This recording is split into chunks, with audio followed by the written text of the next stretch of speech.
Let's talk about last night, Game 4. Devin Booker. I know you were on Twitter yesterday. The non-foul call seen around the world. I think Devin Booker would have been called for 15 yards and the down on many other sports. But I'd love to get your thoughts on this incredible non-call on Drew Holiday in the critical Game 4 last night. Well, it's like just when you thought you saw every version of some weird refereeing, that's like in pickup when you foul someone and you actually you call the foul for them out of respect. It's like, no, I got him. That's me. Yes. I got him. I fouled him. Like I felt like Booker did that, and everyone was shocked in game that there was no call. And Jay Crowder successfully drew 9 fouls in the second half. I think 9 fouls he drew. He was in his bag of acting tricks. 100%. I'm convinced that Devin completely forgot he had 5 fouls in that moment. Like, his mind left his body. It's one of those moments and that definitely happens. I just does that not just at least prove a little like, all right, we're just gonna keep Devin around? I mean, he raised his hand, I feel like, but it was still a great game, and I'm kind of psyched it's 2-2. I don't really have like a clear-cut team I want to win, so I just want a good long series. Okay. All right, so the block heard around the world apparently has been brought up in all of sports debate television. Is this better than LeBron's chase down block in the series with the Golden State Warriors? Where are you on that block being a series game changer, Jerry?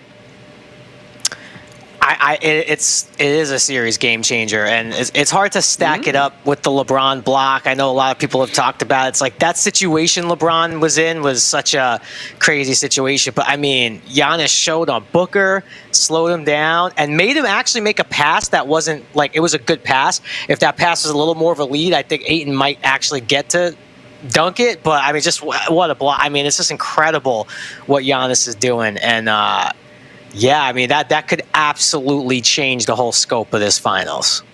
Not could, Jerry. Not could. Is it or is it not? Come on, say it with your chest. If they win, yes. But if Phoenix goes on and it holds up at home, they say series doesn't start till a home team loses. So both teams have held serve, and now it's going to be real fun. Now it's a best of 3. You're absolutely right about that. And just for the best of times with Giannis, it was the worst of times for Chris Paul. He had an abysmal Game 4, especially when his team needed him most. Turn over the ball in a critical moment at the end of the game. Do you think he bounces back in Game 5, Jerry? I do. I absolutely do. And I do think this is maybe like the perfect storm of like the crowds fully coming back, and now it's really starting to feel like the NBA is back with like the playoff intensity and the crowd noise. I really do think this series is going 7, and I don't know what's going to happen in Game 7, but I think the Suns win Game 5, and I do think CP bounces back. Dude, you can't, Jerry, you can't come around here as family and keep giving us these soft, fluffy, hedged statements. Come on. What's it going to be? How's that hedged? Series goes to 7. Because you said I don't know who's going to win Game 7, but it's going to 7. So come on, let's go. Okay, you want my pick? I'll give you my pick. I feel like Monica just revoked my refrigerator privileges, by the way.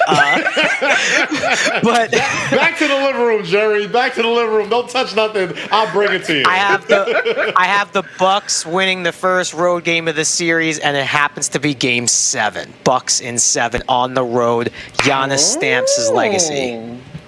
Man, Jerry, come over refrigerator to the privileges back. You feel me? Now you back. Yeah, you know what? I'll make you a sandwich. All right? You're back on the good side. Let's talk about our New York Knicks. Has been a while since we've caught up since the end of the season. Obviously didn't end the way we all hoped it would, but there was a lot to be encouraged about. What was your biggest takeaway from the New York Knicks this season?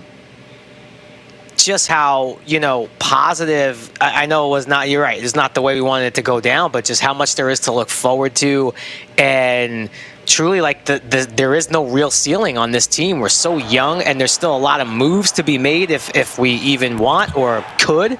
So I'm actually excited for the offseason for the first time in truly a long time, because I think that, there's so many different ways we could go, or not even do a ton, and we still got 2 first-round picks. So very, very optimistic and proud of the way that team fought and played last year. Okay, before we go to the offseason, real quick, Jerry, should we as Knicks fans feel good about how far the Hawks got, or how did you process that?